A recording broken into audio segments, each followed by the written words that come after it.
Okay, going live with LinkedIn now, LinkedIn and YouTube. So let's do this social media round.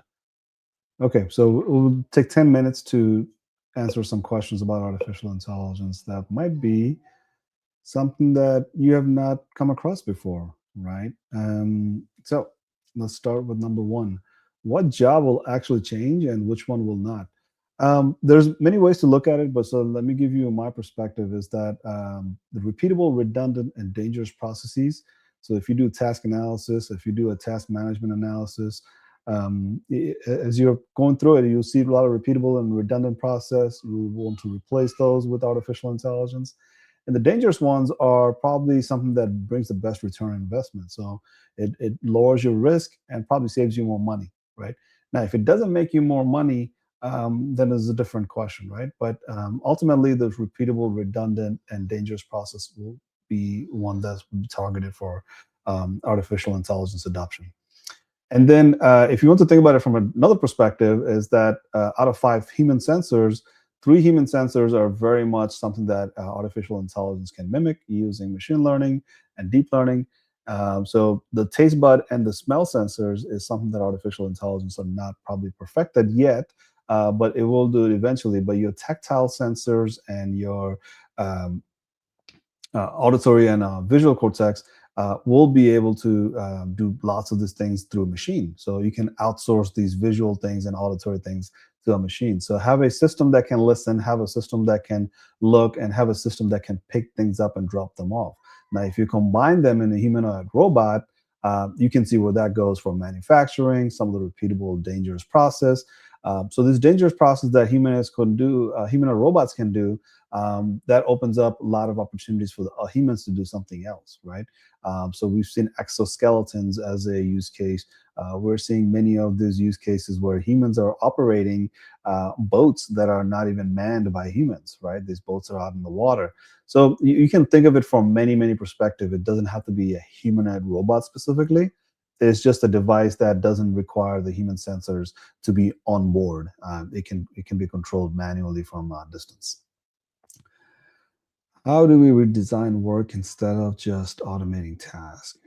Yeah, so redesigning work takes an effort, but it's a step by step process. Ultimately, what happens is that your decision making process has a lot of gaps of downtime in between. So those gaps shrinks, and then you get to make decisions faster, right? So is that something that we do in workspace? Absolutely. We are continuously making decisions in the workspace, so the decision making becomes a faster process. Now, as far as the workspace goes, have to do a lot of documentation. So those are text-based information that you can use cameras for, and cameras will enable those texts to become a living, breathing document, right? So instead of actually having documents that you have to print, put it on Microsoft Word, uh, you know, distribute it through email, all of a sudden cameras are doing most of these works because just like a human will visualize things, cameras are visualizing those things, and from visualization it's able to understand using this term called NLP, natural language processing, and that changes the workspace heavily. And if you think about the workspace redesigning in the future, you want to remove those keyboard as fast as possible, because if you do your task management analysis one more time and say, what is that repeatable, redundant process that slows my work down, you will change that obviously, because keyboards are the biggest slowdown of everything, right? Your ability to move from keyboard to mouse, it feels sophisticated, but to remove that keyboard and the mouse is the best way to have better production and have more time in human creativity rather than this repeatable, redundant process. So if you're thinking about like, well, that's not going to happen ever, because well, it's not about not happening. It's about if there is a adversary or if there is a competition that's doing the same and they're able to save 300% of their time and you're 300% behind, now there's a race to catching up, and keyboard and this mouse will definitely be the first things to go, because they're the one that slows a lot of your tasks down. Okay. Yeah. How do we prevent AI from creating more confusion instead of clarity? This is a good one, and this is something that is really need to be well thought out, because back in 2015, when I first started, you would think that you will need somebody from outside to come in and do all this work right on your behalf because you don't know a lot of the things. So right now AI is able to say, not only are you wrong, you are actually more knowledgeable about these topics, right? So say for example, if you're doubting yourself that, hey, I'm confused about what it is that AI is going to do, ask an AI about what it is that you're confused about, right? So many of the tasks that we didn't do back in 2015 is because we didn't have something like ChatGPT to answer the questions or Claude to answer those questions. That if we had those information as a business process owner, we would have asked those questions and gotten those processes done, right? But because of the cost heaviness that we talked about, now Claude costs $20 a month. So go ask Claude, like, hey, I would like to do this. How do I do this? So that's confusion to clarity, right? Now, is AI going to create more confusion? Absolutely. But that's why you have zero-shot prompts, multi-shot prompts, which is to say, slowly get the AI to get to the clarity, right? Because AI will only respond to the questions that you're asking. So if you're prompting it to say, "Tell me about my business," it's going to give you a generic answer. And then you personalize a little bit more. Tell me about a business that I run as a ice cream store owner or something like that. And then you move more and more. So that's a multi-shot prompting, or you can do it easily on the very first time. One of the things that a lot of people don't do, but they need to because that saves time, is to hello, ChatGPT. I'm about to ask you a question about this, this, this. Write me a prompt that creates a guideline for how ChatGPT will have to respond to it. So, in a single shot, you are typing in or speaking to the ChatGPT, telling them, "Hey, I want you to do this, this, this, and I want you to write a prompt to tell ChatGPT that I want ChatGPT to do this, this, this." Right? So you're creating a prompt that is far more structured than the one that you will be able to type in or speak about, right? Because we don't necessarily speak to a machine and ask it to do detailed work.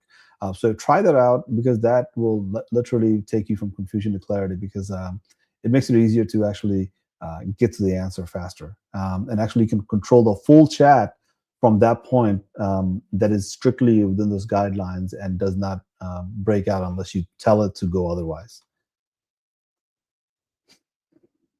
Now, what skills matter most for the future workforce? That's a lengthy one. How do we scale teams without hiring more people? Okay, how do we scale teams without hiring more people? Let's take a shot at that for the next 2 minutes because we're about to be in 10 minutes soon. How do we scale teams without hiring more people? Um, so, of course, AI is a force multiplier. But one of the things that a lot of companies are thinking about right now is that, like, hey, we need to bring in somebody from outside to do our AI work. Okay, that's a future version of that company. But the past version of that company is that lots of subject matter experts, lots of business process owners, the business managers has contributed to the success of the business to get to that point to hire somebody new about artificial intelligence. If they don't have a clear understanding of what that next person is going to do, that next person is going to fail. And that's not a future statement. That is something that's been happening in last 25 years in artificial intelligence world, because what was perceived as the right decision was to hire somebody from outside, bring them in and let them do the work. And they could not get anything done. And 6 months later, they just left the job and found something else. And if you ask a data scientist for the last 20 years, that's what they've been doing. They've been hopping industry to industry, fixing up data and not really doing any data science work. So they did a lot of data engineering work and a lot of stakeholder meetings, right? So there's individuals that are already in your organizations. They're the biggest asset that's going to drive these efforts, not because of something along the line, "Oh, I have to deliver something and they'll be done." No, it's the subject matter experts that has been the owner of your business, the main stakeholder of your business in all levels, right? Data owners, business process owners, on all levels. If they start the process of AI adoption in the early stage, get trained, get understanding of how these systems will be delivered to them, and once it's delivered, what are their roles and what do they have to do? What they end up doing is they actually go through the full AI development cycle as it's being trained, prepping to deploy. Once it's deployed, now they're the owner of that artificial intelligence, just like they were the business process owner. Now they are the AI process owner. And one of the key component of artificial intelligence is that it's not a matter of training and delivering, it's delivering so that way it can be trained further, right? It actually has to go through a process of maturing. Easiest way to understand that is ChatGPT 3.5 from 3 years ago versus ChatGPT 5.2, which is far more sophisticated because it has gone through 3 years worth of RLHF, which is reinforcement learning with human feedback.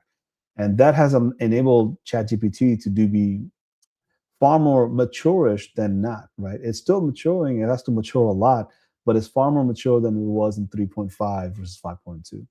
So with that, I'm going to end the stream. Thank you all so much. And next week when we meet, we will talk about our new podcast format. So instead of a guest and host interview questions, we will talk about um, education. We will educate on a whiteboard specifically with the subject matter experts involved and few of the attendees discussing what's being taught on the whiteboard and trying to get our depth in understanding of these topics in a short interval of 1 hour. All right. So have a good weekend. Well, rest of the weekend, and then we'll talk next week. Ciao.